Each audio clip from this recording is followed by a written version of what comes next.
Hello बच्चों, मैं हूं वैशाली टंडन स्वास्थ्य एजुकेशन से। और बच्चों, आज हम देखने वाले हैं chapter number 2 that is sexual reproduction in humans का वन शॉट वीडियो। बच्चों, इस वीडियो में आपको एनसीईआरटी के सारे इंपॉर्टेंट पॉइंट्स, इनफैक्ट सभी पॉइंट्स, ठीक है, वो मैं आपके कवर करूंगी। लास्ट मिनट अगर आपको रिविजन करना है और अगर आप ये वन शॉट वीडियो देखोगे तो डेफिनेटली आपकी पूरी एनसीईआरटी रिवाइज हो जाएगी। 70%, 80% नहीं बच्चों, इससे आपके पूरा चैप्टर 100% रिवाइज हो जाएगा। सारे जितने भी पॉइंट्स हैं वो मैंने शॉर्ट में यहाँ पर डिस्क्राइब किए हैं। तो आओ चलो बच्चों, स्टार्ट करते हैं चैप्टर नंबर 2 का one shot video. Okay, so the second chapter is your human reproduction. Humans are sexually reproducing, ठीक है, ऑर्गेनिजम्स। वो सेक्शुअल रिप्रोडक्शंस करते हैं। एवरीबडी नोज दैट ह्यूमंस और सेक्शुअल रिप्रोडक्शन नहीं करते हैं। अब जब हम सेक्सुअल रिप्रोडक्शन के बारे में बात करते हैं तो सेक्सुअल रिप्रोडक्शन में क्या होता है बच्चों? Fusion of gametes. Sexual reproduction में जनरली हम किसके बारे में बात करते हैं? फ्यूजन ऑफ गैमेट्स के बारे में। Okay, next they are viviparous. Viviparous मतलब क्या होते हैं? They directly give birth to young ones, give birth to young ones, ठीक है। तो बच्चों, ये लोग डायरेक्टली यंग वंस को बॉर्न करते हैं। इसका जो एक ऑपोजिट होता है दैट इज ओवीपेरस। जो ओवीपेरस ऑर्गेनिजम्स होते हैं दे lay eggs. Egg laying organisms को हम ओवीपेरस बोलते हैं। But humans are viviparous, that is they give birth to young ones. Now humans के अंदर जो रिप्रोडक्टिव इवेंट्स होते हैं बच्चों, वो कौन से होते हैं? तो एक तो गैमेटोजेनेसिस यानी गैमेट का फॉर्मेशन, वो हम देखेंगे। इंसेमिनेशन यानी जो मेल है वो फीमेल की बॉडी में स्पर्म को इंसर्ट करता है, दैट इज कॉल्ड इंसेमिनेशन, वो भी हम देखेंगे। फर्टिलाइजेशन देखेंगे, इम्प्लांटेशन भी हम देखेंगे, जेस्टेशन, पार्चुरेशन। ये जितनी भी चीज़ें होती है ना बच्चों, ये कब होती है? ये होती है प्यूबर्टी के बाद। ओके, ये सारी चीज़ें प्यूबर्टी के बाद होती है। प्यूबर्टी यानी तुम्हारा एडोलेसेंस वाला जो एज होता है, यानी कि जो तुम्हारा 12 ईयर से जो स्टार्ट हो जाता है बच्चों, उस एज को हम प्यूबर्टी बोलते हैं। उस एज से आपके ये सारे इवेंट्स देखने को, उसके बाद आपको इवेंट्स देखने को मिलते हैं। मैं ऐसा नहीं बोल रही हूँ कि आप 12 साल के हो जाओगे और आपको सारे इवेंट्स देखने को मिलेंगे। Some events will be seen at that time, some events will be seen after more years of age. Okay, now इसमें हम लोगों को बच्चों मेल फीमेल का रिप्रोडक्टिव सिस्टम देखना है, गैमेट फॉर्मेशंस देखना है। तो let's begin with the male reproductive system. तो मेल रिप्रोडक्टिव सिस्टम जो है बच्चों, वो कहाँ पे लोकेटेड है? So male reproductive system is located in the pelvic reason. जो हमारा हिप पोर्शन वाला रीजन होता है उसको पेल्विक रीजन बोलते हैं। मेल रिप्रोडक्टिव सिस्टम में बच्चों टेस्टीज आ जाते हैं, एसेसरी डक्ट्स हैं, एसेसरी ग्लैंड्स है और एक्सटर्नल जेनाइटेलिया। जो टेस्टीज है बच्चों, उसके बारे में हम सबसे पहले देखते हैं। टेस्टीज आप primary sex organ. Primary sex organ किसको बोलते हैं? कि जो गैमेट्स फॉर्मेशन में मदद करता है, ठीक है। जहाँ पे भी गैमेट का फॉर्मेशन होता है उसको हम प्राइमरी सेक्स ऑर्गन बोलते हैं। तो टेस्टीज में स्पर्म का फॉर्मेशन होता है। साथ ही साथ ये एंडोक्राइन ग्लैंड भी है, बिकॉज वो क्या प्रोड्यूस करता है? हॉर्मोन्स प्रोड्यूस करता है। इसकी लोकेशन की बात करें तो it is located outside the abdominal cavity in a pouch like structure called as scrotum. तो तुम देख सकते हो बच्चों, ये स्क्रॉटम है, ठीक है, this is scrotum, that is pouch like structure, और इसमें there is one pair of testis located, ठीक है। अब ये एब्डोमिनल कैविटी है, देखो this is the abdominal cavity. ये एब्डोमिनल कैविटी के बाहर क्यों होते हैं बच्चों? Why testis are located outside the abdominal cavity? Because spermatogenesis यानी स्पर्म के फॉर्मेशन को बॉडी टेम्परेचर से 2 से 2.5 डिग्री सेल्सियस टेम्परेचर क्या होता है? कम चाहिए रहता है ना। जो टेस्टिस है वो स्क्रॉटम में लोकेटेड क्यों है? This is a very important assertion and reason, because they required 2 to 2.5 degree temperature lower than the body temperature for spermatogenesis. Spermatogenesis यानी फॉर्मेशन ऑफ स्पर्म्स के लिए। ओके, अगर ये टेस्टिस स्क्रॉटम में आने से रह जाए, जनरली 7 मंथ की जो फीटल लाइफ होती है, मतलब जब एक बेबी, एक बॉय बेबी जब अपने मदर के वूम में होता है तो 7 मंथ में उसके जो टेस्टीज है वो स्क्रॉटम में आते हैं। इन केस अगर वो स्क्रॉटम में नहीं आते हैं तो वो पर्सन सफर करता है from a disease called as cryptorchidism. कौन सी बीमारी से सफर करता है? क्रिप्टोरकाइडिज्म। ऐसा पर्सन जो है वो जिंदगी भर के लिए स्टेराइल होता है।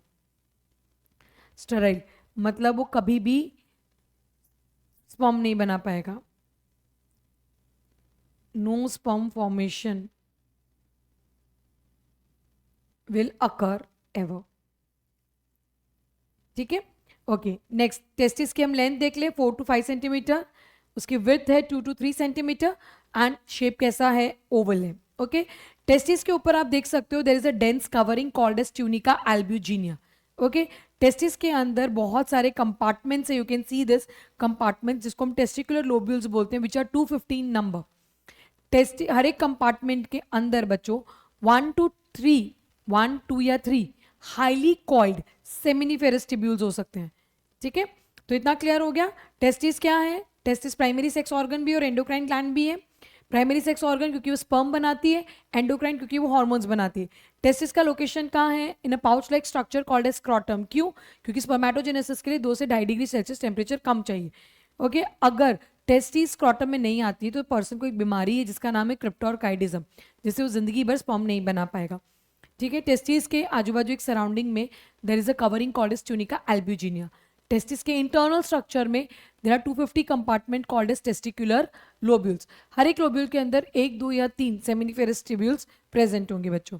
आओ हम सेमिनिफेरस ट्यूब्यूल का स्ट्रक्चर देखते हैं। तो बच्चों सेमिनिफेरस ट्यूब्यूल्स के स्ट्रक्चर में यू कैन सी कि सेमिनिफेरस ट्यूब्यूल में 2 तरीके के सेल्स होते हैं बच्चों। There are 2 different types of sales.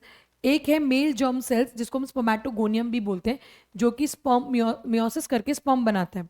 दूसरे सेल्स है सर्टोली सेल्स। ठीक है, दूसरे सेल्स जो मैंने यहाँ पिंक कलर से बनाए सर्टोली सेल्स या नर्व सेल्स। सर्टोली सेल्स या नर्व सेल्स जो नरिशमेंट प्रोवाइड करते हैं टू द जर्म सेल्स। तो सेमिनिफेरस ट्यूब्यूल में 2 तरीके के सेल्स हो गए, mail germ sales and Sertoli cells. ये सेमिनिफेरस ट्यूब्यूल देखो, ये एक सेमिनिफेरस ट्यूब्यूल है, ये दूसरा है, ये तीसरा है। अब इनके सराउंडिंग में जो स्पेसेस होती है उसको इंटरस्टिशियल स्पेसेस बोलेंगे बच्चों। इंटरस्टिशियल स्पेसेस में इंटरस्टिशियल सेल्स है जिसको हम लेडिक सेल्स भी बोलते हैं। दूसरा वहाँ पे ब्लड वेसल्स है। तीसरा वहाँ पे इम्यूनोलॉजिकल कॉम्पिटेंट सेल्स है। मेक श्योर इस पॉइंट को आपको बहुत अच्छे से करना है, क्योंकि बच्चे ये तो याद रखते हैं कि इंटरस्टिशियल स्पेस में इंटरस्टिशियल सेल्स या लेडिक सेल्स है, पर बच्चे अक्सर ये लाइन भूल जाते हैं कि वहाँ स्मॉल ब्लड वेसल्स और इम्यूनोलॉजिकल कॉम्पिटेंट सेल्स भी प्रेजेंट है ना। ये जो लेडिक सेल्स है बच्चों, ये टेस्टिकुलर हार्मोन्स बनाते हैं जिसको हम कहते हैं एंड्रोजन, और इसमें भी जो सबसे मेन है दैट इज टेस्टोस्टेरोन। इसमें भी जो सबसे मेन है वो है टेस्टोस्टेरोन। ओके नाउ, तो ये था हमारा टेस्टिस के बारे में। Now will move toward the next one that is accessory ducts. So बच्चों एसेसरी डक्ट्स में सबसे पहले आता है रीटे टेस्टिस, मतलब जो भी सेमिनिफेरस ट्यूब्यूल्स हैं। ठीक है, जितनी भी सेमिनिफेरस ट्यूब्यूल्स थी वो हर एक सेमिनिफेरस ट्यूब्यूल्स जो है वो ओपन होगी into the rete testis. Okay, rete testis will open into the vasa efferentia, vasa efferentia will open into the epididymis. ठीक है, एपिडिडाइमिस जो है that is located along the posterior surface of testis. ठीक है, जो epididymis है बच्चों देखो यहाँ पे मैं आपको दिखाती हूँ, दिस इज एपिडिडाइमिस, ये इसके पोस्टीरियर सरफेस पे लोकेटेड है। And you can see this, ये रीटे टेस्टिस है ना। रीटे टेस्टिस से vasa efferentia, you can see here, vasa efferentia के बाद एपिडिडाइमिस, एपिडिडाइमिस के बाद you can see here this is a vas deferens, ये वास्ट डिफरेंस है। ठीक है, ये पूरा जो मैंने इसे पिंक कलर से शेड किया है बच्चों, this is the vast difference. Okay ना, वास्ट डिफरेंस के बाद आपका क्या है, इजैकुलेटरी डक्ट है। ये जो वास्ट डिफरेंस है यू कैन सी हियर, ये सेमाइनल वेसिकल के एक डक्ट को रिसीव करेगा and it will be called as ejaculatory duct. जो वास्ट डिफरेंस होता है, वास्ट डिफरेंस और सेमाइनल वेसिकल की डक्ट जब जॉइंट होती है तो उसको इजैकुलेटरी डक्ट बोलते हैं।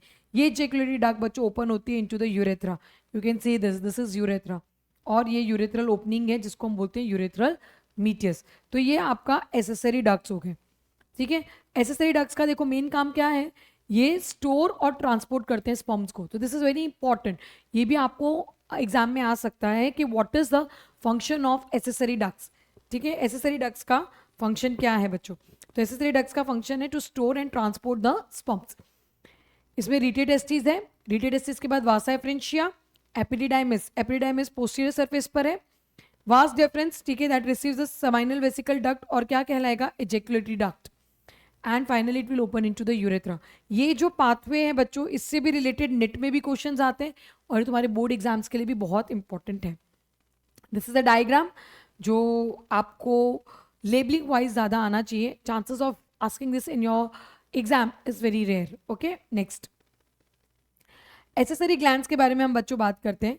तो एसेसरी ग्लैंड्स में 3 तरह के ग्लैंड्स आते हैं, seminal vesicles, prostate gland and bulbourethral gland. Seminal vesicle paired होता है, इसलिए मैंने यहाँ पे 2 लिखा है। प्रोस्टेट ग्लैंड 1 होता है, अनपेड होता है। ठीक है, this is the only one which is unpaired, ये ही खाली अनपेड है, बाकी सेमाइनल वेसिकल और बल्बोइरेथ्रल ग्लैंड दोनों पेयरिंग में प्रेजेंट है। ठीक है, इन तीनों के सिक्रीशन को सेमाइनल प्लाज्मा बोलते हैं, जो कि फ्रक्टोज में, कैल्शियम में और सर्टेन एंजाइम्स में रिच होता है। बल्बोरेटल ग्लैंड का जो सिक्रीशन है बच्चों, वो पेनिस के लुब्रिकेशन के काम में भी आता है ड्यूरिंग कॉपुलेशन, यानी जब मेल और फीमेल इंटीमेट होंगे तब। ओके, तो ये सिक्रीशन भी स्पर्म के साथ रिलीज होता है बच्चों। ये जो समाइनल प्लाज्मा है, और जब इसमें स्पर्म मिक्स हो जाते हैं बच्चों, तो उसको सीमेन कहते हैं। उसको क्या कहा जाता है? सीमेन कहा जाता है। ओके, चलो नेक्स्ट। फिर इसमें एक्सटर्नल जेनाइटेलिया है, which is the last one. External genitalia में पीनिस आता है बच्चों। It is made up of special tissue जो इरेक्शन में हेल्प करता है। इरेक्शन यानी इरेक्ट होना, यानी खड़ा होना, ठीक है। ये फैसिलिटेट करता है इंसेमिनेशन को। तो ये पीनिस के इरेक्शन में मदद करता है ताकि इंसेमिनेशन हो सके। अगर पीनिस इरेक्ट नहीं हुआ तो इंसेमिनेशन नहीं होगा। व्हाट इज इंसेमिनेशन बच्चों? What is insemination? तो इनका मतलब होता है इंजर्शन, ठीक है, इंजर्शन ऑफ सीमेन। मैंने अभी ऊपर आपको बताया सीमेन क्या था? समाइनल प्लाज्मा प्लस स्पर्म्स, ठीक है। So insertion of semen into vagina, that is called as insemination. तो अगर पीनिस इरेक्ट नहीं हुआ तो इंसेमिनेशन नहीं होगा। Okay, next. जो पीनिस का एनलार्ज डिस्टल एंड होता है, that is called as glans penis. You can look into this diagram. ये जो एनलार्ज डिस्टल एंड है, that is called as glans penis. Okay, it is covered with a loosely fold of skin, that is called as foreskin, या उसको बच्चों prepuce भी कहा जाता है। प्रिप्यूस, ठीक है, प्रिप्यूस भी उसको कहा जाता है। नेक्स्ट, तो ये था तुम्हारा मेल रिप्रोडक्टिव सिस्टम। उसमें तुम्हें testis, accessory ducts, accessory glands और एक्सटर्नल जेनाइटेलिया करना है। सेम उसी तरीके से बच्चों अब हम लोग करने वाले female reproductive system. So female reproductive system में भी प्राइमरी सेक्स ऑर्गन है जो कि ओवरीज है, एसेसरी डक्ट्स है, एसेसरी ग्लैंड्स, एक्सटर्नल जेनाइटेलिया और मेमोरी ग्लैंड्स। इसमें हमें ये सारी चीज़ें करनी है। एसेसरी ग्लैंड्स जो है वो सब नाम दिया हुआ है, this is not there in your syllabus. Primary sex organs जो है बच्चों, उसमें ओवरीज आ जाते हैं, ठीक है। तो let's begin with that. Now before that, what is the function of female reproductive system? So this is also given in your book. तो फीमेल रिप्रोडक्टिव सिस्टम का क्या काम है? ओव्यूलेशन करना, एग रिलीज करना, इम्प्लांटेशन करना, मतलब अगर एग फर्टिलाइज हो जाता है so that embryo needs to be embedded in the uterus wall. Implantation क्या होता है? अगर जैसे जाइगॉट बन गया तो बच्चों उस जाइगॉट को बॉडी, मतलब जो फीमेल की जो बॉडी उसे अटैच करना होता है, that is called implantation. Pregnancy, child care, बच्चे का ध्यान रखना 9 मंथ्स के लिए, and after that also birth, delivery करना, फर्टिलाइजेशन करना, स्पर्म को रिसीव करना। So these are the functions of the female reproductive system. Now this is also given in your book. बच्चे अक्सर क्या करते हैं, इसको नज़रअंदाज कर देते, बोलते हैं ये क्या है, हमको पता ही है। बट स्टिल एक बार अगर हमने को दिमाग में हमने रीड कर लिया होगा ना तो हमें याद रहेगा। ईजी चीज़ें क्या होती है ना कि एक बार रीड भी कर लो, नज़र भी मार लो ना, तो हमेशा के लिए याद रह जाती है। तो ओवरीज के बारे में बात करते हैं। तो ओवरीज क्या है? प्राइमरी सेक्स ऑर्गन है and it's an endocrine gland also. Primary sex organ मैंने आपको ऑलरेडी कहा, प्राइमरी सेक्स ऑर्गन किसको बोलते हैं? जो गैमेट फॉर्मेशन करते हैं। तो यहाँ में प्राइमरी सेक्स ऑर्गन क्यों है? क्योंकि वो female gamete that is ovum को फॉर्म कर रहे हैं। और उसको एंडोक्राइन ग्लैंड क्यों बोलते हैं? क्योंकि वो हार्मोन सिक्रीट्स करते हैं, that is ovarian steroid hormones. इसकी लोकेशन कहाँ है? That is on the each side of the lower abdomen, ठीक है। लोअर एब्डोमेन के दोनों तरफ होते हैं बच्चों, जैसे देखो ये रही ओवरी, ठीक है। ओवरी की लेंथ कितनी है? 2 to 4 सेंटीमीटर। ओवरी की जो लेंथ है दैट इज 2 to 4 सेंटीमीटर। हर एक ओवरी जो है वो पेल्विक वॉल से कनेक्टेड है with the help of ligaments, ठीक है। ये देखो ये जो लिगामेंट्स, ये लिगामेंट से कनेक्टेड होती है। हवा में तो लटक नहीं सकती ना, तो ओवरी को लिगामेंट्स के साथ कनेक्ट किया गया है बच्चों। ये ओवरी जो है वो थिन एपिथेलियम से कनेक्टेड, आई मीन कवर्ड है। जैसे टेस्टिस भी ट्यूनिका अल्बुजिनिया से कनेक्ट कवर्ड थे, वैसे ओवरी भी थिन एपिथेलियम से कवर्ड है। ओवरी के अंदर बच्चों ओवरियन स्ट्रोमा होता है, ठीक है। इसको अगर आप चाहो तो मैं आपको इसका डायग्राम देखो बना के दिखा सकती हूँ। जैसे suppose this is an ovary, ठीक है। तो ये उसका एपिथेलियम हो गया, दिस इज एपिथेलियम, ठीक है। अब इसके दो पार्ट्स हो गए, ये जो है दिस इज मेड्यूला और ये हो गया कॉर्टेक्स। पेरीफेरी वाला कॉर्टेक्स हो गया और मेड्यूला हो गया, और वैसे इन दोनों को मिलाकर स्ट्रोमा कहा गया, इन दोनों को मिलाकर स्ट्रोमा कहा गया, ठीक है। सो देखो यहाँ पे आपका लिखा हुआ ही है कि ओवरियन स्ट्रोमा में आपका पेरिफेरल कॉर्टेक्स है और इनर मेड्यूला है। ओके, नेक्स्ट अगर हम बात करते हैं बच्चों आपका एसेसरी डक्ट्स के बारे में, तो देखो एसेसरी डक्ट्स में कौन कौन आ जाते हैं? ओवी duct that is fallopian tube, दूसरा यूट्रस और तीसरा वजाइना। ये सारे एसेसरी डक्ट्स के पार्ट्स हैं फीमेल रिप्रोडक्टिव सिस्टम में। तो बच्चे अक्सर क्या करते हैं कि वो सिर्फ ओवी डक्ट को या फेलोपियन ट्यूब को बताते हैं कि वो एसेसरी डक्ट का पार्ट है, बट मेक श्योर वहाँ पे ओवी duct that is fallopian tube भी आएंगे, यूट्रस भी आएगा, वजाइना भी आएगा। ये तीन चीजें तुम्हारे एसेसरी डक्ट्स में आएंगे। ओके, चलो नेक्स्ट। सो बच्चों देखते हैं इसमें कौन कौन आएगा। तो देखो फेलोपियन ट्यूब में सबसे पहले there is a funnel shape structure, ये दिख रहा है आपको, फनल शेप स्ट्रक्चर जिसको बोलते हैं हम इनफंडिबुलम। इसके आगे आप देखो फिंगर लाइक प्रोजेक्शन है जिसको हम लोग क्या बोलते हैं, फिम्ब्री ए, ठीक है, इट्स फिंगर लाइक प्रोजेक्शन। तो जब भी ओवरी से यहाँ से एग रिलीज होगा तो ये उसको कैच कर लेगा ना, फिंगर लाइक है, तो जैसे ही रिलीज हो उसको ऐसे कैच कर लेगा फिंगर लाइक, फिर वो इनफंडिबुलम को दे देगा जो कि फनल लाइक है, वो इनफंडिबुलम को दे देगा जो कि फनल लाइक है। फिर उसके बाद देखो थोड़ा सा ब्रॉड पोर्शन आता है जिसको बोलते हैं एम्पुला। एम्पुला वर्ड का मीनिंग ही होता है थोड़ा सा ब्रॉड, तो उसके बाद ब्रॉड पोर्शन आया एम्पुला, फिर नैरो पोर्शन आया बच्चों इस्थमस। तो फेलोपियन ट्यूब या ओविडक्ट के, फेलोपियन ट्यूब या ओविडक्ट के 3 पार्ट हो गए बच्चों, एक इनफंडिबुलम, दूसरा एम्पुला और तीसरा इस्थमस, ठीक है। इनफंडिबुलम के आगे तुम्हारा फिंगर लाइक प्रोजेक्शन है जिसको फिम्ब्री बोलते हैं। फिर ये जो इस्थमस है बच्चों वो जॉइंट होता है with the uterine cavity, uterus से जॉइंट होता है बच्चों। वो किससे जॉइंट होगा, यूट्रस से जॉइंट होता है। तो यूट्रस कैसा है, इन्वर्टेड पैर शेप का है ना, यूट्रस का स्ट्रक्चर देखो कैसा है, इन्वर्टेड पैर।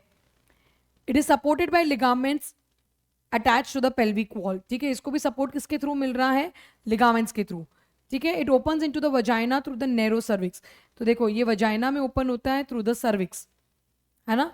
ये जो नैरो पार्ट है ना, ये जो यहाँ पे ये जो पार्ट छोटा हो गया है, ठीक है, ये वाला पार्ट इसको सर्विक्स बोलते हैं, और इसके अंदर की जो कैनाल है उसको सर्वाइकल कैनाल बोलते हैं। ओके नेक्स्ट, यूट्रस की वॉल जो है बच्चों तीन लेयर से बनी हुई है, पेरीमेट्रियम, मायोमेट्रियम एंड एंडोमेट्रियम। देखो यहाँ पे तुम्हें मैं दिखा देती हूँ, perimetrium that is outer most wall, myometrium जो मिडल में है, और ये इनर वाली जो ये डिजाइनर वॉल मैंने जो बनाई है दिस इज एंडोमेट्रियम। तो यूट्रस के पास 3 वॉल्स हैं, perimetrium, myometrium and endometrium. Perimetrium is an external thin, peri यानी बाहर है, तो एक्सटर्नल थिन मेम्ब्रेनियस, इसका काम है प्रोटेक्शन का। ओके, मायोमेट्रियम यानी बीच में, ये आपके बनी हुई है स्मूथ मसल्स की, वो भी थिक लेयर की, ये स्ट्रॉन्ग कॉन्ट्रैक्शन एग्जिबिट करती है ड्यूरिंग द चाइल्ड बर्थ। बच्चों यहीं पे देखो ये जो यूट्रस है, ये जो वुम्ब है, ओके, इसके अंदर यहाँ पे बेबी होता है, ठीक है, द बेबी इज इनसाइड। अब ये जो है तुम्हारा मायोमेट्रियम, ये इसमें कॉन्ट्रैक्शंस होंगे, इसमें कॉन्ट्रैक्शन होंगे and the baby will be pushed out, ठीक है, जिसकी वजह से बेबी जो है वो सर्विक्स के थ्रू होता हुआ वजाइना के थ्रू बाहर आएगा बच्चों in a normal delivery. Endometrium की अगर हम बात करते हैं, so endometrium is an inner glandular layer, जो एंडोमेट्रियम है वो इनर ग्लैंडुलर लेयर है। It lines the uterine cavity, वो यूट्राइन कैविटी को लाइन करता है क्योंकि सबसे अंदर की तरफ था। And it undergo cyclic changes, जो मेंस्ट्रुअल साइकिल होता है, जो फीमेल्स के अंदर जो मेंस्ट्रुएशन होता है, जहाँ पर एवरी मंथ ये एंडोमेट्रियम वॉल जो होती है वो ब्रेक होती है, जिसकी वजह से ब्लीडिंग होती है। सो वो एंडोमेट्रियम ही है जो हर महीने साइक्लिक चेंजेस होते हैं, ये कभी पतली होती है, मोटी होती है, ब्रेक होती है, मतलब there so many changes occurs in this wall, will see that ahead. So ये था तुम्हारा स्ट्रक्चर ऑफ यूट्रस, ठीक है। यूट्रस को अगर हम ध्यान से डायग्राम में देखें बच्चों टेक्स्ट बुक के, तो इसके ऊपर का ये जो डोम शेप का जो पार्ट है दैट इज यूट्राइन फंडस, ये मेन कैविटी है जिसको वूम या यूट्राइन कैविटी भी बोलते हैं, और ये सर्विक्स भी यूट्रस का ही पार्ट है। फिर वजाइना आ जाता है। अब जो सर्वाइकल कैनाल और वजाइना है उसको हम लोग साथ में क्या बोलते हैं बच्चों, birth canal, okay. And your vagina is also called as copulation canal, जो वजाइना है उसको हम लोग कॉपुलेशन कैनाल भी बोलते हैं। नाउ फीमेल एक्सटर्नल जेनाइटेलिया के बारे में अगर हम बच्चों बात करते हैं, if you talk about the female external genitalia, तो उसमें है पहला है सबसे पहले mons pubis. It's a cushion of fatty tissue that is covered by skin and the pubic hair, ठीक है।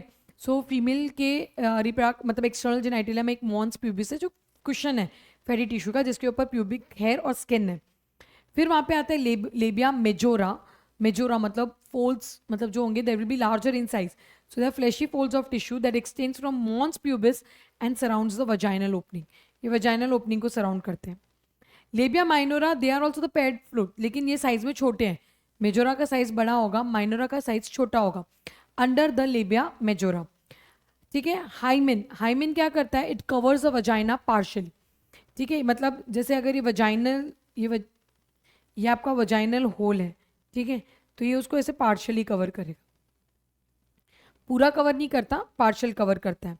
Now often it is torn during the first coitus, ठीक है, ये फर्स्ट क्वार्टर्स के वक्त टॉर्न हो सकता है, मतलब ब्रेक हो सकता है. It can even persist after the coitus. कितनी फीमेल्स में तो भाई फर्स्ट क्वार्टस होने के बाद भी वो रह सकता है. और it could be broken by the sudden fall या insertion of vaginal tampons, sports like horse riding and cycling. मतलब कुछ भी हो सकता है यार, इसका कोई भरोसा ही नहीं है. ये जो हाइमेन है ये कभी भी कुछ भी कर सकता है. या तो ये फर्स्ट क्वार्टस के वक्त ब्रेक हो जाएगा, या तो ये होगा ही नहीं, या ये बिना क्वार्टस के कभी भी ब्रेक हो सकता है. तो that means presence or absence of hymen is not a reliable indicator of virginity or the sexual experience.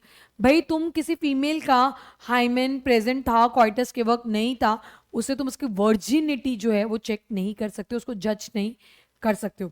क्योंकि जो आजकल की प्यूबर्टी वाली एज है, ज़्यादातर फीमेल्स का हाइमेन तभी ब्रेक हो जाता है due to activities, like physically active बहुत होती है फीमेल्स आजकल की, तो उसकी वजह से. Okay. And the last one is clitoris. It's a tiny finger-like structure that lies at the upper junction. अब ये ना ये अपर लोअर में गड़बड़ कर देते हैं लोग. जो स्टेटमेंट बेस्ड एमसीक्यू आते हैं ना, तो उसमें क्या बोल देंगे कि clitoris lies at the lower junction. अगर तुमने उसको ढंग से नहीं पढ़ा तो तुम्हारे मार्क्स चले जाएंगे. तो इसलिए ध्यान रखना ये अपर जंक्शन पर है of the two labia minora and majora. ठीक है, labia minora above the urethral opening. ठीक है, मतलब लेबिया माइनोरा के ऊपर है, यानी लेबिया माइनोरा और मेजोरा के बीच में लेबिया. क्योंकि देखो इसका स्ट्रक्चर जो है बच्चों कैसा होता है, जैसे ये टू फ्लैशी फोल्ड्स हैं. ठीक है, इसके अंदर और दो फ्लैशी फोल्ड्स ऐसे आएंगे. ठीक है, और यहाँ पे आपका वजाइनल ओपनिंग आ गया, और यहाँ पे आपका यूरिथ्रल ओपनिंग आ गया फीमेल्स में, और यहाँ पे एनस आ जाता है. ठीक है, ये यूरेथ्रल ओपनिंग है. This is urethral opening, this is vaginal opening and this is anus. Okay, और यहाँ पे क्लिटोरिस है, यहाँ पे क्लिटोरिस है. ठीक है, तो बच्चों आपका ये जो था this is labia majora, this is labia minora. ठीक है, डन. तो क्राफ्ट, और यहाँ ऊपर बच्चों इसके मॉन्स प्यूबिस होगा. ओके, चलो next and the last female reproductive में तुम्हारा मेमोरी ग्लैंड्स. ठीक है, अब देखो जो मेमोरी ग्लैंड है that is functional characteristics of all female mammals. मतलब मेल्स में तो ये फंक्शनल होते ही नहीं है ना, ये मेल्स में तो फंक्शनल है ही नहीं, ये सिर्फ किस में फंक्शनल होते हैं, फीमेल मैमल्स में फंक्शनल होते हैं. Now they have two things, glandular tissues है and variable amount of fats. ठीक है, they have glandular tissue and variable amount of fat. और ये फैट जो होगा उससे डिसाइड होगा ब्रेस्ट का size. Each breast has 15 to 20 memory lobes. ठीक है, तो बच्चों ये देखो लोब्स हैं, यहाँ पे मैंने जो पर्पल कलर से बनाया ना, देखो ये. ठीक है, दीज आर मेमोरी लोब्स. और हर एक लोब में ठीक है क्या है, काफ़ी सारे एल्वियोलीज है. देखो ये दिख रहे हैं. तो ये एल्वियोलीज क्या करते हैं, मिल्क बनाते भी और स्टोर भी करते हैं. ये जो एल्वियोलीज हैं वो मिल्क का सिंथेसिस भी करेंगे, फॉर्मेशन भी करेंगे, और उधर ही मिल्क को स्टोर भी करेंगे. एल्वियोली से निकलने वाली ठीक है जो डक्ट होती है, एक्चुअली उसको मेमोरी टिब्यूल्स बोलते हैं. वो आपका यहाँ पे नहीं दिया हुआ है बच्चों डायग्राम में, बट एल्वियोली से जो निकलती है उसको मेमोरी टिब्यूल बोलते हैं. ठीक है, फिर उसके बाद बच्चों आपका आता है मेमोरी डक्ट. ठीक है, ये मेमोरी डक्ट. फिर मेमोरी डक्ट के बाद आता है एम्प्यूला. काफ़ी सारी मेमोरी, देखो जो एल्वियोली से डक्ट निकलती है, I can draw it here and I can show you. देखो suppose this is one alveoli, this is second, this is third. अब इनसे जो एक एक डक्ट निकल रही है, दिस इज मेमोरी टिब्यूल. ठीक है, this is memory tubule. Okay, next ये सारी डक्ट्स जॉइंट होगी. ठीक है, ये सारी डक्ट जॉइंट होके एक जो बना रही है. ठीक है, this is called as duct, mammary tubule, mammary duct. Okay, अब ऐसी और भी होगी है ना, ऐसी और भी होगी. तो जब ये सारी जॉइंट होगी, इस तरीके से, ठीक है, तो ये थोड़ी और मोटी हो जा रही है, तो ये बन जा रही है एम्प्यूला. अब ऐसे और भी एम्प्यूला होंगे. Okay, when they join together, ठीक है, दे मेक लेक्टिफेरस डक्ट. वो लेक्टिफेरस डक्ट बना रहे हैं, है ना. तो ये कुछ ऐसा ही डायग्राम यहाँ पे शो किया हुआ है बच्चों.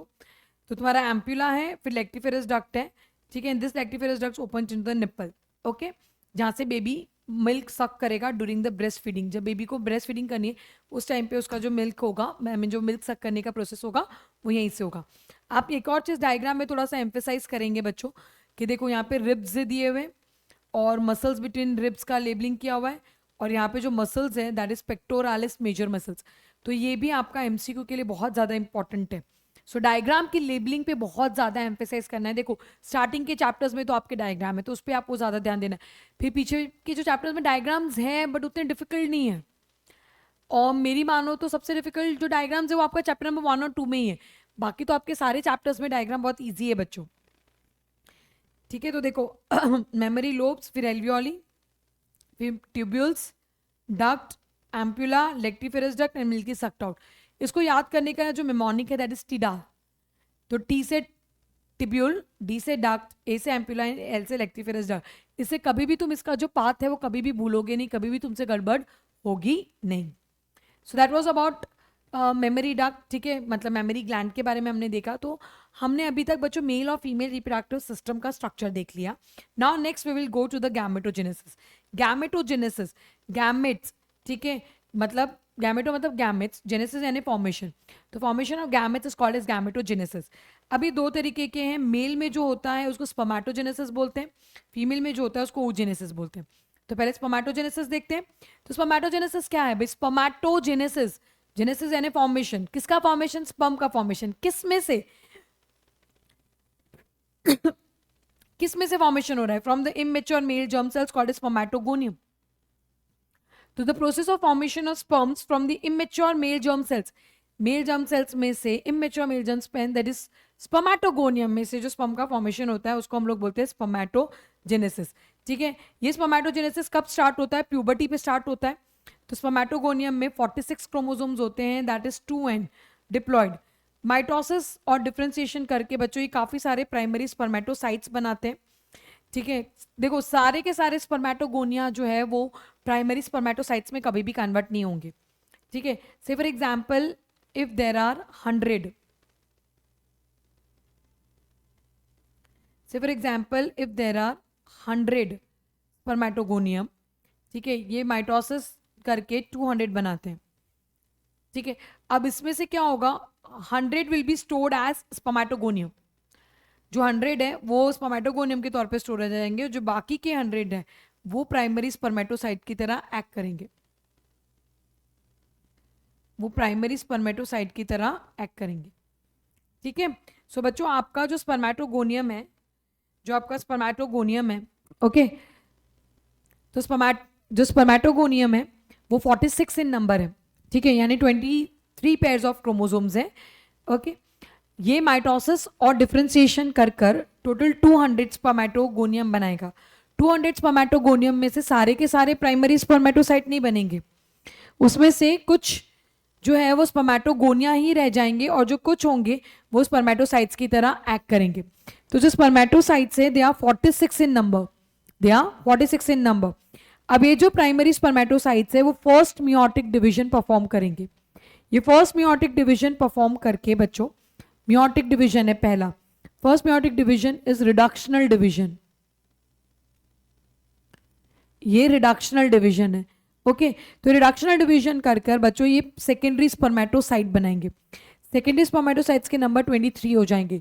देखो ये अक्सर बच्चे गड़बड़ करते हैं जब ये क्वेश्चन आता है कि which cell division form secondary spermatocytes, कौन से सेल डिवीजन से सेकेंडरी स्पर्मेटोसाइट्स बनते हैं, तो बच्चे अक्सर क्या लिख कर आते हैं? Second meiotic division. पर आंसर क्या है तुम्हारा? First meiotic division. Secondary doesn't mean कि सेकेंड के बाद होगा, ओके। तो अगर आपको क्वेश्चन आता है कि प्राइमरी स्पर्मेटोसाइट से सेकेंडरी स्पर्मेटोसाइट्स कौन से वाले सेल डिवीजन से बनते हैं, तो the answer is meiosis 1, meiosis 1 के थ्रू बनते हैं। Now secondary spermatocyte second meiosis division करेगा जो कि इक्वेशनल डिवीजन है, जो कि इक्वेशनल डिवीजन है, और उससे वो क्या बनाएगा? स्पर्मेटिड्स, ठीक है। तो देखो एक में से दो, दो में से चार, यानी एक प्राइमरी स्पर्मेटोसाइट से 4 तुम्हारे स्पर्मेटिड्स आते हैं, एंड दैट टू हैप्लॉइड। वो भी कौन से आ रहे हैं? आपके हैप्लॉइड आ रहे हैं। ये डिफ्रेंशिएट होते हैं और बच्चों बनाते हैं स्पर्मेटोजोआ। क्योंकि इनका शेप तो देखो कैसा है, राउंड ओवल है, पर जो स्पर्मेटोजोआ हमको चाहिए वो कुछ इस शेप के रहेंगे. Okay, and this process is called as spermiogenesis. देखो देयर इज अ डिफरेंस. हाँ, स्पर्मेटोजेनेसिस में डिफरेंस है और स्पर्मियोजेनेसिस में डिफरेंस है. Spermatogenesis is like formation of sperm, this complete process starting from spermatogonia till spermatozoa. ठीक है, that is spermatogenesis. और spermiogenesis is a part of spermatogenesis. जो spermiogenesis है वो spermatogenesis का एक part है. Then there is a third term that is called as permeation. तो जो sperms होते हैं बच्चों, इसका जो head होता है वो Sertoli cells में embedded हो जाता है and then they are released from the seminiferous tubules. जब ये स्पर्म्स का फॉर्मेशन हो जाता है बच्चों, जब इस स्पर्म्स का फॉर्मेशन हो जाता है, ओके, तो ये अपना हेड सर्टोली सेल्स में एम्बेडेड कर देते हैं फॉर द नरिशमेंट लेने के लिए, और उसके बाद वो वहाँ से क्या हो जाते हैं बच्चों, रिलीज हो जाएंगे. ओके, तो ये था आपका स्पर्मेटोजेनेसिस. तो स्पर्मेटोजेनेसिस में सबसे पहले होगा आपका माइटोसिस एंड डिफरेंशिएशन, जिससे प्राइमरी स्पर्मेटोसाइट्स बनेंगे. No change in number of chromosomes. फिर प्राइमरी स्पर्मेटोसाइट्स जो है वो फर्स्ट मियोटिक डिवीजन करके क्या बनाएंगे, सेकेंडरी स्पर्मेटोसाइट्स, जिसमें क्रोमोसोम्स के नंबर हाफ हो जाएंगे.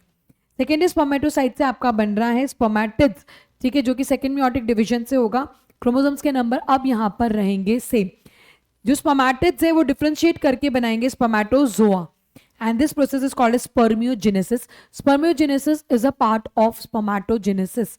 ओके, नेक्स्ट स्पर्मेशन दिया हुआ है. स्पर्मेशन में क्या होता है कि जो स्पर्म सेल्स होते हैं वो अपना हेड एम्बिड कर देते हैं इनटू द सर्टोली सेल्स, ठीक है, and then they are release from the seminiferous tubules. अब बच्चों तो स्ट्रक्चर ऑफ स्पर्म देखते हैं. तो स्पर्म का जो स्ट्रक्चर है उसमें सबसे पहले आप देखो, इसमें 3 पार्ट्स, मतलब पूरी स्पर्म की जो बॉडी है that is covered with the plasma membrane that envelops the whole body of sperm. ठीक है, वो स्पर्म की पूरी बॉडी को कवर कर रहे हैं. अब इसके में 3 पोर्शन हम देख सकते हैं. एक तो हेड है, नेक है, मिडल पीस है और टेल है. अगर मैं बात करूं हेड की, तो हेड में क्या है, पहले कैप लाइक स्ट्रक्चर है called as acrosome, and that is filled with an enzymes जो कि फर्टिलाइजेशन के वक्त मदद करेंगे. ठीक है, ये जो एक्रोसोम है, एक्रोसोम कैप लाइक है, एंटीरियर एंड पर है और ये एंजाइम से भरा हुआ है. There is an elongated nucleus, ठीक है, जिसमें मेन जेनेटिक मटेरियल है जो हमें चाहिए. ओके, नेक पोर्शन है. नेक पोर्शन के बाद जो मिडल पीस है, मिडल पीस में माइटोकॉन्ड्रिया है, कुछ 25 to 30 माइटोकॉन्ड्रिया रहते हैं जो एनर्जी प्रोवाइड करते हैं for the movement of tail. ठीक है, टेल है जो स्पर्म की मोटिलिटी को फैसिलिटेट करेगी, जो फर्टिलाइजेशन के लिए बहुत ज़रूरी है, क्योंकि जो स्पर्म होते हैं वो वजाइना में रिलीज हो जाते हैं, उसके बाद उनको सर्विक्स से होते हुए, यूट्रस से होते हुए फेलोपियन ट्यूब तक जाना होता है. ओके, तो इसीलिए जो टेल होती है वो स्विमिंग में मदद करती है. अब इसके हार्मोनल कंट्रोल के बारे में अगर बात करें तो बच्चों, जो हाइपोथैलेमस है, जिसको मास्टर ऑफ मास्टर ग्लैंड कहा जाता है, it is a master of master gland. Okay, ये एक हार्मोन रिलीज करते हैं that is called as gonadotropin releasing hormone. ये जाके एक्ट करता है एंटीरियर पिट्यूटरी ग्लैंड पर. ओके, और वहाँ जाके रिलीज करता है 2 hormone, that is luteinizing hormone and follicle stimulating hormone. Okay, अब ये जो लुटिनाइजिंग हार्मोन है वो लेडिक सेल्स पे एक्ट करेंगे. जो लुटिनाइजिंग हार्मोन है वो लेडिक सेल्स पे एक्ट करते हैं and they releases androgens. Androgen is very important for this spermatogenesis. जो फॉलिकल स्टिमुलेटिंग हार्मोन है वो सर्टोली सेल्स पे एक्ट करते हैं, सम फैक्टर्स रिलीज करते हैं जो कि स्पर्मियोजेनेसिस के लिए इंपॉर्टेंट है. तो यहाँ पे ट्रिक क्या है, देखो, एल से L luteinising hormone Leydig cells पे एक्ट करेंगे. ठीक है, और यहाँ पे follicle stimulating hormone that is S Sertoli cells पे एक्ट करेंगे और स्पर्मियोजेनेसिस के लिए रिस्पॉन्सिबल होंगे. So you can remember in that way. Okay, now important points ये मैं ऑलरेडी आपसे डिस्कस कर चुकी हूँ. सीमेन क्या था, स्पर्म प्लस समाइनल प्लाज्मा. ठीक है, ये एसेसरी ग्लैंड्स का सिक्रीशन है. एक इजैक्यूलेशन में मेल 3 to 4 ml ऑफ सीमेन को रिलीज करता है, that is about 200 to 300 million sperms. Okay, for normal fertility 60% sperm must have normal shape and size and 40% should show vigorous motility. Secretion of epididymis, vas deferens, seminal vesicle and prostate gland. These are essential for maturation and motility of sperm. Again a very important point to be remember and you should not skip it. ठीक है, ये तुम्हें तुम्हारी NCERT में clearly मिल जाएगा. सो जो epididymis का secretion है, वास डिफरेंस का सिक्रीशन है, seminal vesicle and prostate.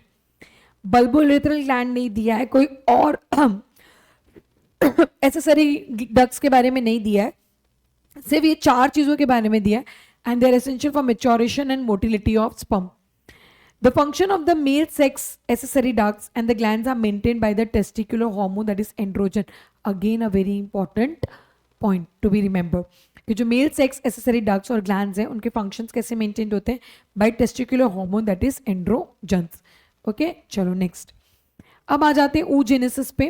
So oogenesis क्या होगा, जैसे spermatogenesis that is formation of sperm, तो वैसे this is formation of mature female gamete. अब पता है स्पर्मेटोजेनेसिस तो प्यूबर्टी पे स्टार्ट होता है, बट oogenesis जो है वो एम्ब्रियोनिक डेवलपमेंट में ही स्टार्ट हो जाता है.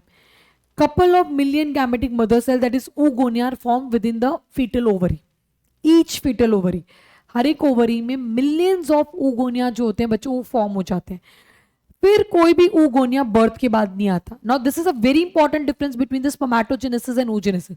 स्पर्मेटोजेनेसिस प्यूबर्टी पे चालू होता है, oogenesis तुम्हारा एम्ब्रियोनिक डेवलपमेंट में स्टार्ट हो जाता है. स्पर्मेटोजेनेसिस में spermatogonia are always added at each spermatogenesis. ठीक है, हर एक स्पर्मेटोजेनेसिस में स्पर्मेटोगोनियम का एडिशन होता ही रहेगा, बट oogonia एक बार बन गए उसके बाद बर्थ के बाद oogonia ऐड नहीं होते हैं. So this is very important point. No more oogonia are formed and added after birth. अब इसमें जो oogonia है वो भी माइटोसिस और डिफरेंशिएशन करके प्राइमरी oocytes बनाएंगे, लेकिन ये प्राइमरी जो oocytes है वो म्योसिस तो चालू करेंगे बट उसको रोक देंगे at prophase 1 that is diplotene stage पर.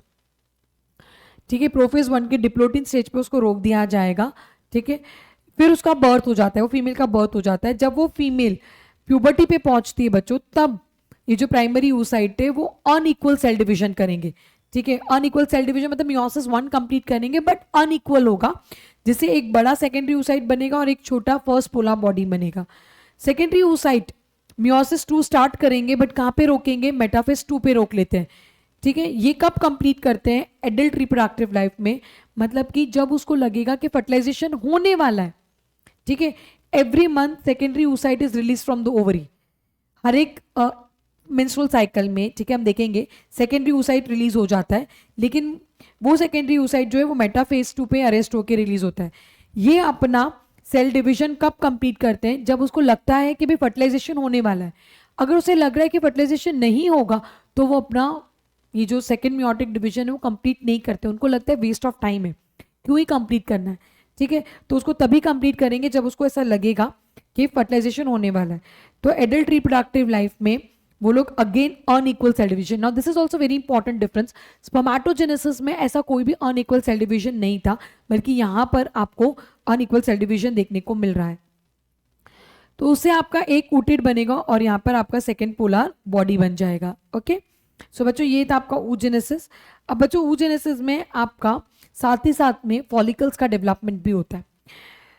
तो जैसे कि जो अभी हमने ऊपर देखा कि ये जो प्राइमरी oocytes है ना, ये अरेस्ट हो जाते हैं.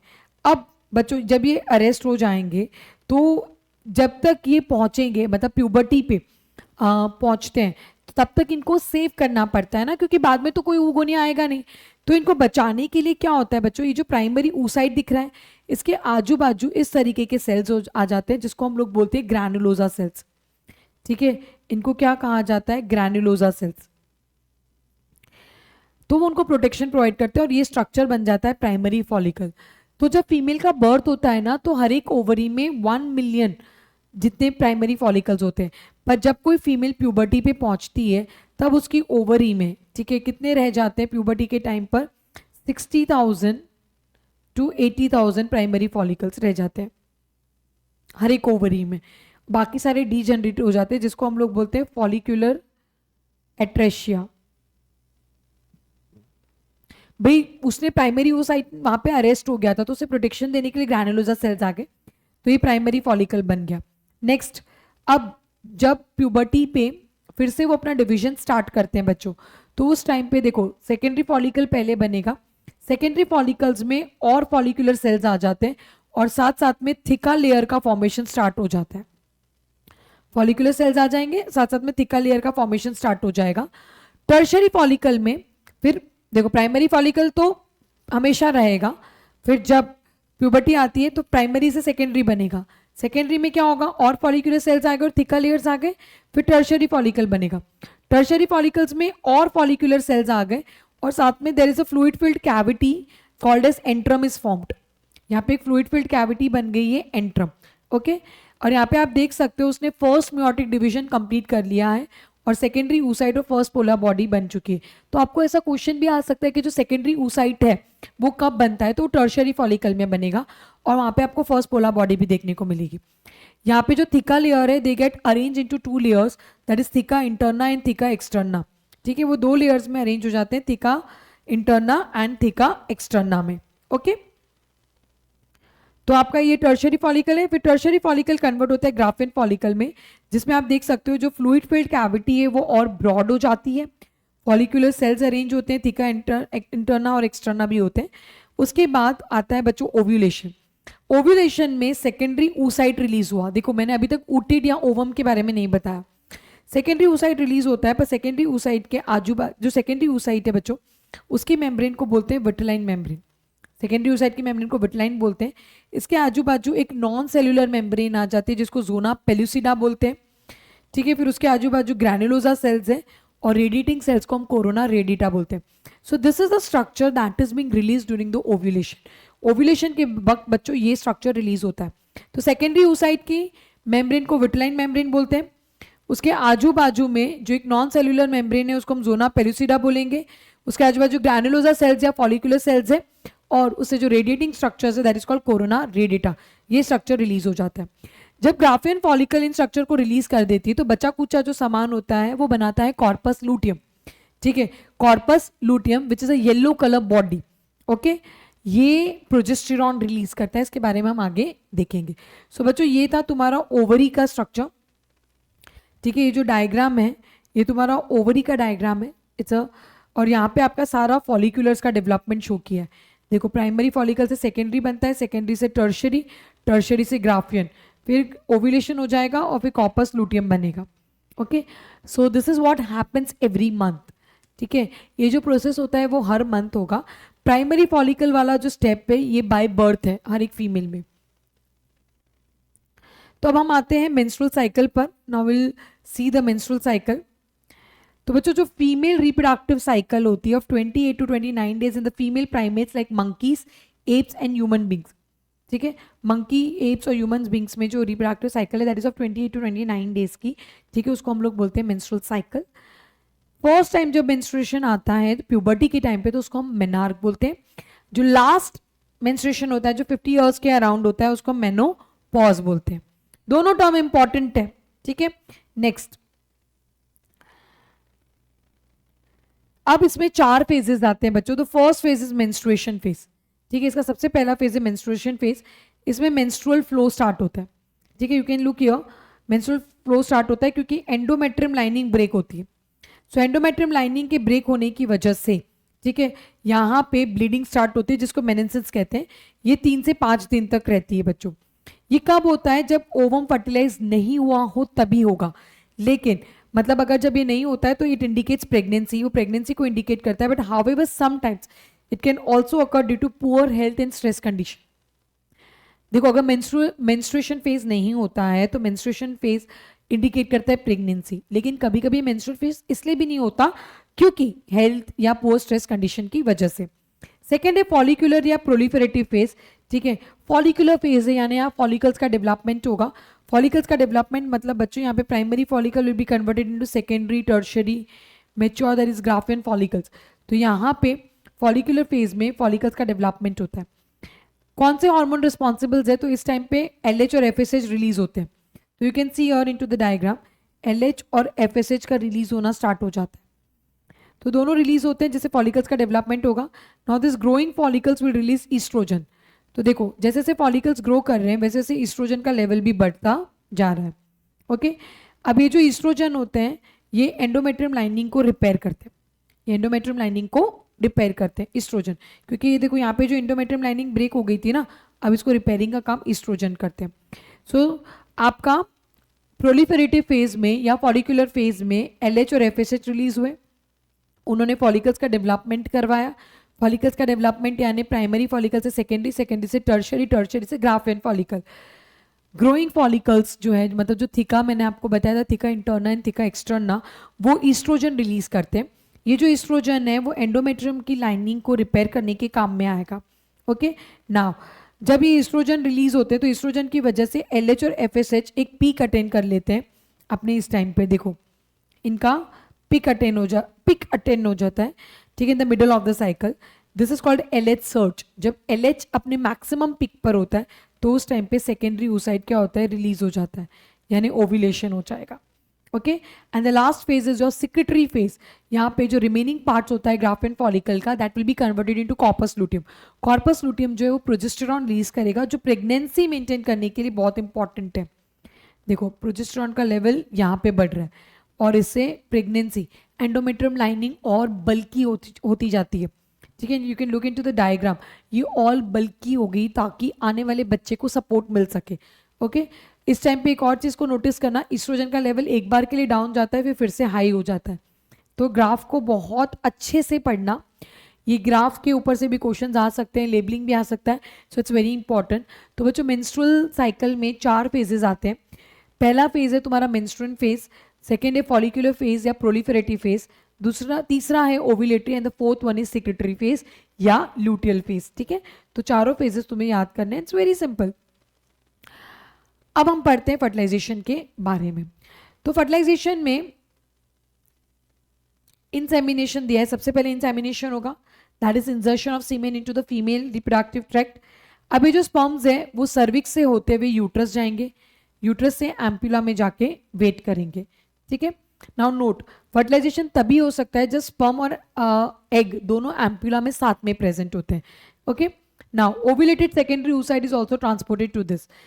अब बच्चों मतलब क्या होता है, जो एग्स है ना, मतलब जो सेकेंडरी oocyte रिलीज हुआ वो 24 आवर्स तक के लिए वहां पे वेट कर सकता है, but sperm can wait for 3 to 5 days depending on the quality of the sperm a male has. But जो फीमेल एग है वो सिर्फ 24 आवर्स के लिए वेट करती है, but mail sperm 3 to 5 days के लिए वेट करता है, इसलिए दोनों का साइमल्टेनियसली वहां पहुंचना जरूरी है। ओके ना अगर सपोज हम बात करते हैं कि जो स्पर्म्स और एग है वो एक ही टाइम पे प्रेजेंट है, तो जो स्पर्म्स है they will come in contact with the zona pellucida, वो जोना पेलुसिडा के कॉन्टैक्ट में आएंगे, that is a non cellular layer. जैसे ही वो जोना पेलुसिडा के कॉन्टैक्ट में आते हैं तो उसके मेम्ब्रेन में चेंजेस हो जाते हैं जिससे वो एडिशनल स्पर्म की एंट्री को ब्लॉक कर देते हैं, दैट इज पॉलीस्पर्मिया होने नहीं देंगे। इससे क्या होगा, it will ensure that only one sperm gets fertilized with the ovum. अब एक्रोसोम्स जो है वो अपने एंजाइम्स को रिलीज करेगा जिसकी मदद से जो स्पर्म है वो ओवम के साइटोप्लाज्म में एंटर करेगा। एक्चुअली स्पर्म तो नहीं पूरा एंटर करता, बस उसका न्यूक्लियस एंटर करता है, और जैसे वो न्यूक्लियस एंटर करेगा तो जो सेकेंडरी oocyte है वो अपना मियोटिक डिवीजन कंप्लीट करेगी, but that is going to be unequal, जिससे एक सेकेंड पोलर बॉडी बनेगी और एक बनेगा ootid called as haploid ovum. देखो जब स्पर्म अपना न्यूक्लियस सेकेंडरी oocyte के साइटोप्लाज्म में रिलीज करेगा ना, तब सेकेंडरी oocyte बोलती है अरे रुक जाओ, मुझे अपना सेकेंड मियोटिक डिवीजन कंप्लीट करने दो। फिर वो अपना सेकेंड मियोटिक डिवीजन कंप्लीट करेंगे जिससे ऊटिड यानी हैप्लॉइड ओवम बनेगा। Ootid word is very important, haploid होते हैं याद रखना। फिर उसका फ्यूजन होगा और बच्चों बन जाएगा जायगोट। तो समझ में आया।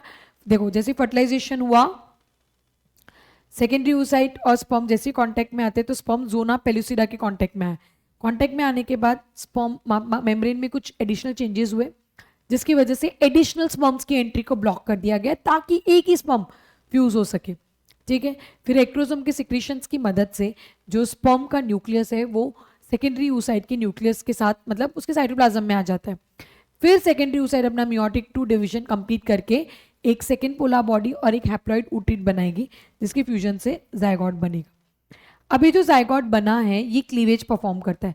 क्लीवेज क्या होता है, ये एक ऐसा माइटोटिक डिवीजन है जिसमें सेल के नंबर तो बढ़ेंगे बट सेल का साइज छोटा होता जाएगा। सेल के नंबर इंक्रीज होंगे बट सेल का साइज छोटा होता जाएगा। तो you can see 2 cell stage, 4 cell stage, 8 cell, 16 cells और 32 सेल्स। सेल के नंबर तो बढ़ रहे हैं बट सेल के साइजेस छोटे होते जा रहे हैं। ऐसे सेल डिवीजन को हम लोग बोलते हैं क्लीवेज। ओके अब इसमें जो 8 सेल वाला है और जो 16 सेल वाला है उसको हम लोग बोलते हैं मॉर्यूला। उसको हम लोग क्या बोलते हैं, मॉर्यूला, ठीक है। Morula comes from the mulberry. Morula word जो है बच्चों किस में से आता है, मलबरी में से आता है, क्योंकि उसका शेप मलबरी जैसा होता है इसलिए उसको ऐसा कहा गया। फिर ये तुम्हारा जो है और ये सारे स्टेज को वैसे अपन क्या बोलते हैं, ब्लास्टोमियर्स। 2, 4, 8, 16 वाले को हम ब्लास्टोमियर्स बोलेंगे। 32 सेल वाले को अपन ब्लास्टोसिस्ट बोलते हैं। 2, 4, 8, 16 वाले को ब्लास्टोमियर्स, 32 वाले को ब्लास्टोसिस्ट, और 8 और 16 वाले को मोर्यूला भी बोलते हैं। अभी जो ब्लास्टोसिस्ट है उसमें देखो कुछ सेल्स ऐसे सराउंडिंग में अरेंज हो जाते हैं जिसको अपन बोलते हैं ट्रोफोब्लास्ट, और कुछ सेल्स ऐसे गुच्छा सा बना लेते हैं जिसको बोलते हैं इनर सेल मास, और बाकी की जो कैविटी बची उसको बोलते हैं ब्लास्टोसील। अभी जो ट्रोफोब्लास्ट है ये एंडोमेट्रियम से अटैच हो जाता है, और ये जो इनर सेल मास है डिफरेंशिएट हो जाता है इनटू द एम्ब्रियो। ओके, ये ट्रोफोब्लास्ट अटैचमेंट होने के बाद क्या करता है, यूट्राइन सेल्स को डिवाइड करके कवर कर लेता है। मतलब जैसे वो अटैच होता है तो यूट्राइन सेल्स जो है वो डिवाइड होके पूरे ब्लास्टोसिस्ट को क्या करेंगे, कवर कर लेंगे, जिसकी वजह से blastocyst becomes embedded in the endometrium of the uterus. वो यूट्रस के एंडोमेट्रियम में क्या हो जाएंगे, एम्बेड हो जाएंगे। ओके, चलो नेक्स्ट, तो this is called as implantation. तो इम्प्लांटेशन भी क्लियर हो गया। ये जो स्ट्रक्चर है दिस इज वेरी इंपॉर्टेंट, आपका ब्लास्टोसिस्ट का स्ट्रक्चर 32 सेल स्टेज में ट्रोफोब्लास्ट जो है वो अटैचमेंट में मदद करता है। अगर अटैचमेंट अच्छे से होती है बच्चों तो इम्प्लांटेशन और प्रेगनेंसी सक्सेसफुल होगी। अगर इम्प्लांटेशन नहीं होगा सो प्रेगनेंसी क्या हो जाएगी, टर्मिनेट हो जाएगी।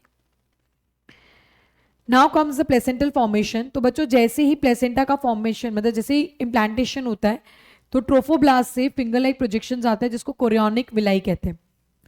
ये इसके आजू बाजू में यूट्राइन टिश्यू और मेटरनल ब्लड है। तो ये कोरियोनिक विलाई और यूट्राइन टिश्यू इंटरडिजिट होकर क्या बनाएंगे, प्लेसेंटा। ठीक है, कोरियोनिक टिश्यूज के आजू बाजू क्या है, यूट्राइन टिश्यू। तो ये ऐसे इंटरडिजिट हो जाते हैं and they make an organ called as placenta. Placenta is a structural function unit between developing embryo and the maternal blood. A very important definition again to be remembered. Placenta क्या है, structural and functional unit है। ठीक है, किस किस के बीच में, developing embryo और मेटरनल ब्लड के बीच में। जो डेवलपिंग एम्ब्रियो है उसको हम फीटस बोलेंगे। ओके, नाउ इसका फंक्शन है ऑक्सीजन और न्यूट्रिएंट्स को ट्रांसपोर्ट करना एम्ब्रियोस को, और एम्ब्रियो की बॉडी से CO2 और एक्सक्रीटरी वेस्ट को रिमूव करना। ओके, प्लेसेंटा का फंक्शन है। प्लेसेंटा जो है वो एम्ब्रियो से कनेक्टेड है थ्रू द अम्बिलिकल कॉर्ड, वो अम्बिलिकल कॉर्ड के थ्रू कनेक्टेड है। इसकी मदद से ही जो भी चीज़ें उसको एम्ब्रियो तक देनी है या लेनी है वो उसके थ्रू होगा। मतलब इसका स्ट्रक्चर अगर मैं आपको बना के दिखाऊं बच्चों तो देखो प्लेसेंटा ऐसा होता है। ठीक है, दिस इज प्लेसेंटा, फिर this is umbilical cord, this is cord, और यहाँ पे सपोज वो बेबी तो ये बेबी के अम्बिलिकल कॉर्ड से जुड़ी हुई होती है ना। तो अगर ये प्लेसेंटा से कोई भी चीज़ें यहाँ से इसको इसके पास जाएगी, रिटर्न भी यहाँ से आएगी। ठीक है, तो ये इस तरह से कनेक्टेड होता है। बच्चों प्लेसेंटा जो है ना that is also an endocrine gland. ये 3 तरह ये हॉर्मोन्स रिलीज करते हैं, HCG, HPL, इस्ट्रोजन, प्रोजेस्टेरॉन। पर इसमें से जो ये वाले हॉर्मोन्स है, HCG यानी ह्यूमन कोरियोनिक गोनेडोट्रोपिन और HPL is human placental lactogen, ये सिर्फ रिलीज होते हैं during pregnancy, released only during pregnancy. क्योंकि ये देखो ये तो हमने देखे थे, ये तो मेंस्ट्रुअल साइकिल के वक्त भी क्या होते हैं बच्चों, रिलीज होते हैं। Okay, next hormones release during pregnancy में देखो HCL, HPL, relaxin, oestrogen, progesterone, cortisols, prolactin, thyroxine, ये सारे हॉर्मोन्स का जो अमाउंट है वो बढ़ जाता है। पर इसमें से देखो ये 3 हॉर्मोन्स है जो सिर्फ प्रेगनेंसी के वक्त रिलीज होते हैं। ये दोनों प्लेसेंटा रिलीज करता है जो मैंने अभी आपको ऊपर बताया, और जो रिलैक्सिन है वो ओवरी रिलीज करती है ड्यूरिंग द चाइल्ड बर्थ। इससे भी MCQ आते हैं, ऐसा MCQ आ जाता है आपको कैसे, कौन से हॉर्मोन्स है जो सिर्फ और सिर्फ प्रेगनेंसी के वक्त रिलीज होते हैं। तो there are 3 hormones which are release during pregnancy, that is HCL, HPL and relaxin. Okay, अब इसमें से प्लेसेंटा कौन से हार्मोन रिलीज करता है, तो that is HCG and HPL, और ओवरी कौन से हार्मोन रिलीज करती है, that is relaxin. Okay, next, now these hormones are very essential for the supporting the foetal growth. Foetal growth के लिए बहुत इंपॉर्टेंट है। मदर के अंदर जो भी मेटाबॉलिक चेंजेस आते हैं, मेटाबॉलिज्म चेंज होता है, उसके लिए इंपॉर्टेंट है, और प्रेगनेंसी को मेंटेन करने के लिए भी बहुत ज़्यादा इंपॉर्टेंट है। नाउ एम्ब्रियोनिक डेवलपमेंट, तो बच्चों जो इनर सेल मास है वो डिफरेंशिएट हो जाता है इनटू 3 जर्म लेयर्स। इसको जर्म लेयर्स बोलते हैं, एंडोडर्म, मीजोडर्म, एक्टोडर्म। ठीक है, इसको हम जर्म लेयर्स बोलते हैं। ओके, और ये स्टेप को हम बोलते हैं गैस्ट्रुलेशन। ठीक है, चलो इसको मैं लिख देती हूँ आपको ताकि याद रहे। जो एंडोडर्म, मेसोडर्म, एक्टोडर्म है, इसको हम जर्म लेयर्स बोलते हैं। ठीक है, और ये स्टेप को हम गैस्ट्रोलेशन कहेंगे।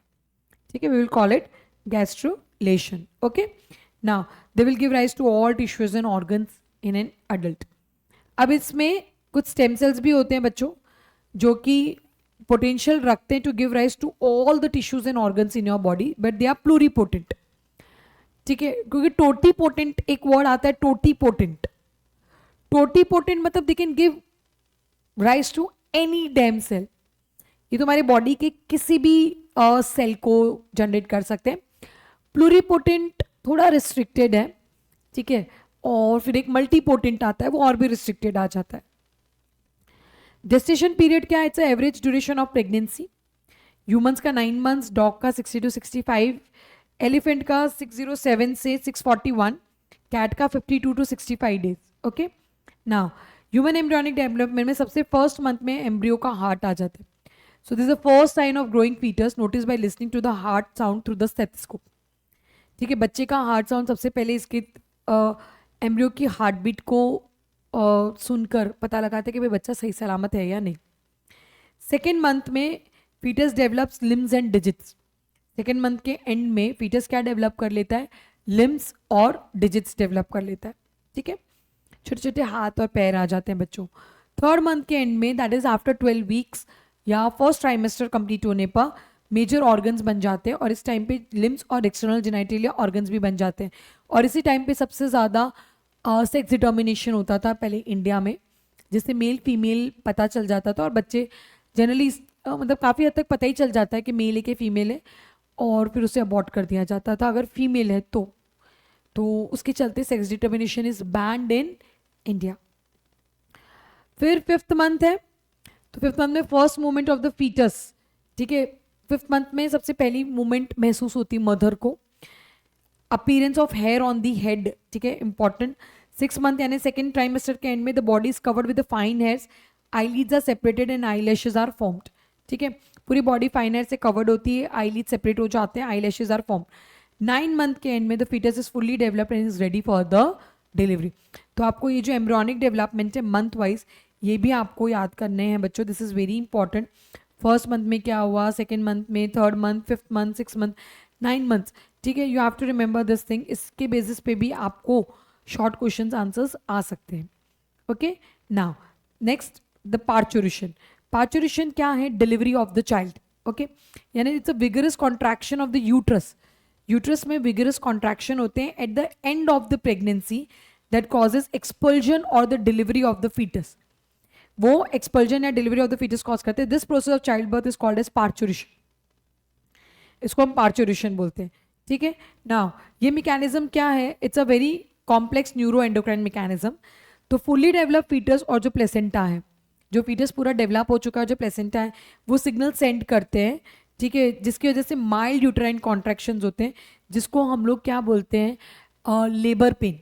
ठीक है, जो छोटे छोटे लेबर पेन होते हैं ना, मतलब क्या बोलते हैं उसको, जो इनिशियल हल्का दर्द। ठीक है, जो क्या उसको एग्जैक्टली क्या बोलेंगे हल्के दर्द को, I am not getting that term, but जो स्लाइट लेबर पेन स्टार्ट हो जाता है। तो जो फुली डेवलप फीटस है वो बोल रहा है कि भाई मैं तो तैयार हूँ आने के लिए, चलो आ जाओ। और जो प्लेसेंटा है, ठीक है, वो भी बोल रहा है कि भाई फीटस तैयार हो चुका है। दोनों मिलकर सेंड करते हैं सिग्नल सीएनएस को, और फिर वहां से सिग्नल आता है यूट्राइन कॉन्ट्रैक्शन के जैसे। तो यूट्रस थोड़ा थोड़ा कॉन्ट्रैक्ट होना स्टार्ट हो जाता है, बहुत स्लाइट हल्का हल्का दर्द स्टार्ट हो जाता है। इसको बोलते हैं फीटल इजेक्शन रिफ्लेक्स। और very very very important term. Chapter का एंड होता है ना, तो बच्चे अक्सर उसको ढीला ले लेते हैं, मतलब चैप्टर के एंड में they are not very enthusiastic to study that, but this is something really very important. Foetal ejection reflex क्या है? तो एक फुल्ली डेवलप फीटस और प्लेसेंटा सिग्नल सेंड करता है, जिससे माइल्ड यूट्राइन कॉन्ट्रैक्शन इनिशिएट होते हैं। अब जैसे कॉन्ट्रैक्शन इनिशिएट होते हैं तो ऑक्सीटोसिन रिलीज होते हैं। ये जो ऑक्सीटोसिन है, ये और ऑक्सीटोसिन जो है वो यूट्राइन मसल्स पे एक्ट करेगा और कॉन्ट्रैक्शंस करवाएगा। जितना ज़्यादा कॉन्ट्रैक्शन होगा उतना ज़्यादा ऑक्सीटोसिन रिलीज होगा, जितना ऑक्सीटोसिन रिलीज होगा उतना कॉन्ट्रैक्शन होगा, contraction oxytocin, contraction oxytocin, this continues to stronger and stronger contraction, जिसकी वजह से बेबी विल बी एक्सप्लूड यानी एक्सप्लोजन होगा उसका, and the placenta will also expelled out of the uterus. बच्चों बच्चे के निकलने के बाद प्लेसेंटा का निकलना भी बहुत ज़रूरी है, इट्स अ टेम्पररी ऑर्गन, उसका कोई काम नहीं है, उसके डेब्रिस रह नहीं जाने चाहिए, नहीं तो वो इन्फेक्शन कॉज करेंगे। सो बच्चों this is your parturition, that is child birth. Child birth में आपका फीटल इजेक्शन रिफ्लेक्स बहुत ज़्यादा इंपॉर्टेंट है। Okay, and the last one is your lactation.